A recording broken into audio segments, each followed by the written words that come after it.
So there's been a lot of updates that have come out over the weekend, and an ultimatum has been issued to the deep state. We have seen the Department of Governmental Efficiency has gone after a lot of the inefficiencies in the government already.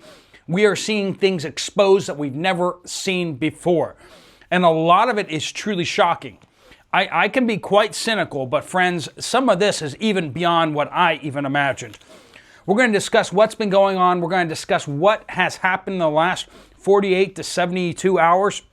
We're going to talk about what the Department of Government Efficiency has done, some of their squabbles, some of their fights, some of the pushback they've been getting from all the deep staters who want to keep all this good, juicy money flowing to all their special interests. We got a lot to talk about, friends. Let's jump into it. Welcome to the Poplar Report. I'm Steve Poplar. I'm an accountant by trade. And these are the things that the mainstream media is absolutely trying to just brush under the rug. They don't want all of this stuff exposed in the daylight. The cockroaches are scurrying for cover everywhere, and the waste is really, truly epic. Let's talk about it. All right, so over the weekend, latest, we've been seeing the Department of Governmental Efficiency, Doge, which is a pun based on the Doge coin out there, which is the joke cryptocurrency with the dog, and everyone thought that would be funny, so they call it Department of Governmental Efficiency. Elon Musk is sleeping in Washington, D.C., and they're working round the clock to expose a lot of these inefficiencies, and they've been canceling things like nobody's business. They canceled initially three of the leases that the government has for office buildings that's not even using. That number has gone up to 22 leases just in the past few hours. We've seen they've not only saved, what was it? It was like $1.6 million per month for the three leases, but now it's actually up to like $26 million per month, I think, for the 22 leases that they've canceled. They have 7,500 leases that the federal government has that they're going to be going over and seeing, do we need this office space? And because they're planning on downsizing the government significantly, and since very few governmental employees are actually showing up full-time in the office anyway, why do we need all these office buildings? That's a good question, and some of them are really expensive. One of the things that they're starting to look at now is the FBI is housed downtown Washington, D.C., and some people are asking the question, why does the FBI, which is covering the entire nation, why does it have all of its agents focused in Washington, D.C.? I mean, every time they want to go do something in California or Washington State, these guys have to get on a plane and fly all the way over to the other side of the country. Like, why aren't they staged over there? Why aren't the people that handle Washington State over in Washington State? And if they're a national headquarters, why does it have to be in one of the most expensive jurisdictions? Why does it have to be in one of the most expensive places for office buildings? Why would you choose your headquarters to be there? Just because it's expensive. And so they're talking about shutting down the FBI headquarters in Washington, D.C., and moving a lot of those agents over to maybe a different headquarters, and pushing a lot of those agents out to local field offices, because that's where they're going to end up anyway, so why not send them out there? Kind of keep the corporate rot separated instead of concentrating all that rot in one place. So that's one thing that they're looking at, and that would save a ton of money. If they could sell a massive building downtown Washington, D.C., to someone else, they're talking about actually turning it into a museum, possibly. A museum that may generate revenue. There's an idea. Can you imagine the government actually making money? All right, those have been little squabbles back and forth. Let's talk about some real meat and potatoes here. U.S. Department of USAID. United States Agency for International Development. I've been saying it for years on this channel, and you've heard it from me, that the USAID is just basically a front for the CIA, which is absolutely true. But no one's allowed to talk about that. No one's supposed to talk about that. The USAID spending billions upon billions upon billions of dollars every year. Let's just say we could build multiple aircraft carriers per year with the amount of money that the U.S. Agency for International Development is dispersing money out to just about everybody out there. They're the ones giving the Taliban condoms. They're the millions and millions of dollars worth. And you're like, wait a minute, aren't they our enemy? And like, how does that make sense? And just all of these things, these grants that have been made, and many of these grants have been discovered that the grants are going to some foundation, and then that foundation is then sending that money back to America, to the Democratic Party, to people like George Soros and some of their foundations. And we're seeing a lot of this money goes overseas and then it comes back into the United States, into some of the pockets of these politicians, some of these wealthy benefactors of the Democratic Party. And we see basically that these the $30+ billion of Agency of International Development are really actually coming back to the United States to fund a certain political party. Yeah, that's exactly what's going on, and that's why the website for the Agency for International Development has gone offline.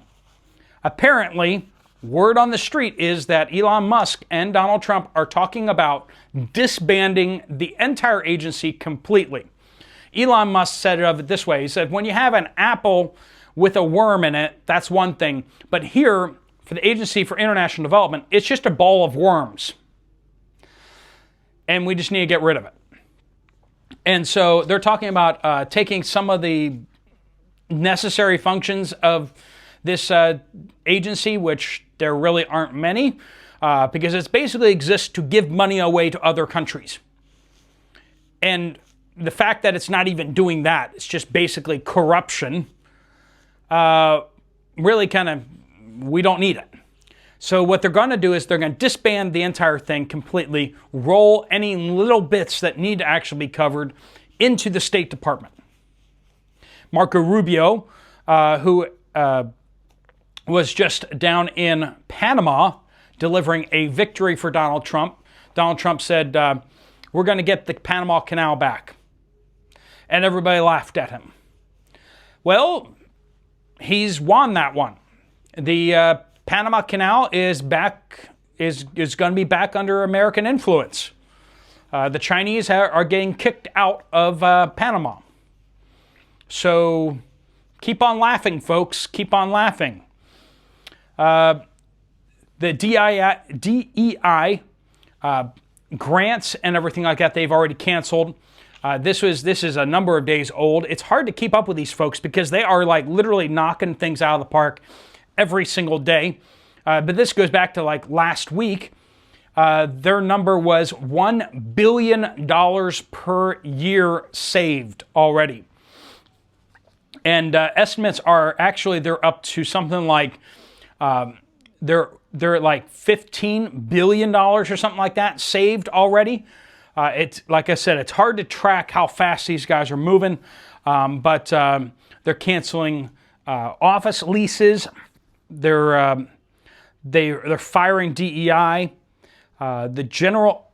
This is one example here. The General Services Administration Technology Transformation Service.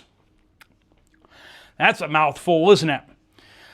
Has been so hijacked by left-wingers. So the General Services Administration is a massive chunk of the federal government which does stuff. And if you're like, well, what specific stuff does it do? Well, that's exactly the point. It does stuff. It basically does stuff for everyone else. So supposedly accounting for the government, office leases. All this is supposed to kind of flow through the GSA. But of course, it doesn't stop all these other organizations inside the government from having all those redundant agency. So like if they're leasing offices and stuff, the FBI, they have their own leasing office that integrates and coordinates with the GSA's office people. And you just kind of go, that seems really redundant and dumb. Yeah, exactly. That's exactly what it is. But the GSA decides that they want to do technology transformation for everybody.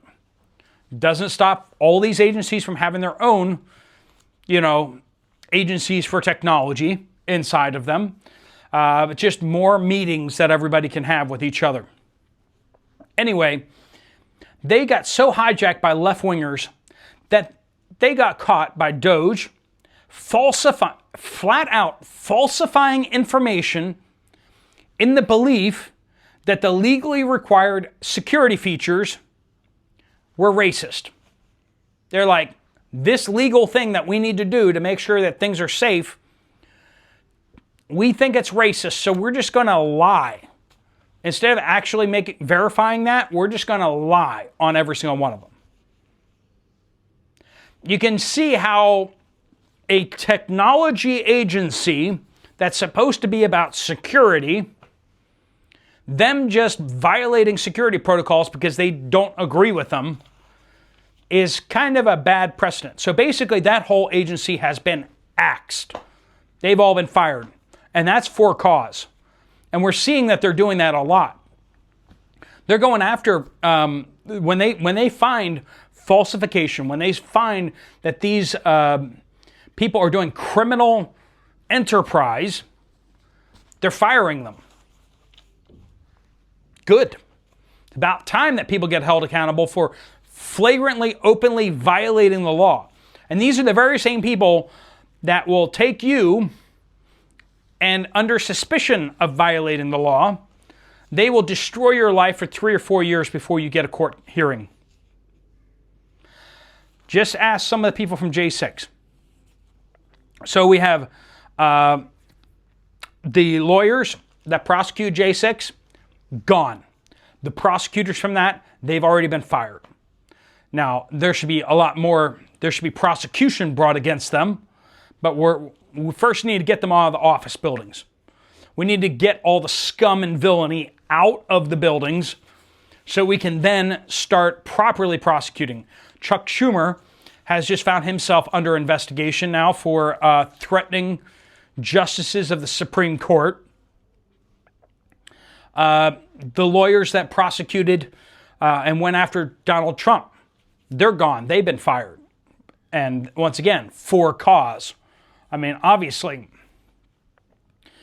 So not only USAID is going to be no more shortly. One of the other things that they found was when they started digging into the Treasury Department, like they're the ones who pay the bills. Somebody sends in money and a request for money, like, we need you to send money to these guys. And the Treasury Department goes, okay, well, is that legitimate? Okay, well then, is this really the person you want to send the money to? Let's send the money to. At least that's how it's supposed to work. Turns out the Treasury Department has been taught for the last bunch of years that they are not to deny any payment request whatsoever. And if you're like, Steve, you must be over-exaggerating that. No. They've literally been approving every single request for money. As Elon Musk put it, there are career people at these positions who have never rejected a single request in their entire career. Whoa. When he was demanding to get into the information for these payments, the executive officer over that, instead of approving they're getting that information, resigned. He quit. And he probably did that knowing that he was going to get fired anyway. Like, given what they're doing, absolutely fired. They found known terrorist organizations receiving payments directly from the federal government. Because somebody got a request in to send these terrorist organizations money from the U.S. federal government. And the Treasury Department, with their rubber stamp, sending that money out. Known terrorist organizations, known scammers that the U.S. federal government knows they're a scammer, still sent the money out. This has been a regular, constant, consistent theme for decades. How can we possibly spend $4 trillion a year? Well, this kind of gets you there. When you just don't deny any payment requests whatsoever. You just kind of assume that if it's a payment request, it must be legitimate. Because, we're the federal government and our job is to give out money to people. It doesn't matter who, just give it to somebody. Give it to somebody. And if we give out enough money to enough people, well then some of that money can end up in our pockets. That's basically been how things have been going. Elon Musk has basically set the goal of cutting $1 trillion of spending by the end of this year, by the end of the fiscal year, which is September. And they're talking that they need to cut $4 billion worth of spending every day. And Elon Musk is saying that they're on track. They're on track. He thinks that they can still achieve the $1 trillion worth of cuts before the end of this year. That is impressive, and hats off to them and all their hard work. Elon Musk he's been going off the wall on Twitter because, X, saying basically how these bureaucrats are working 40 hours a week and his people are working 120 hours a week each. And he says, and that's why they keep losing.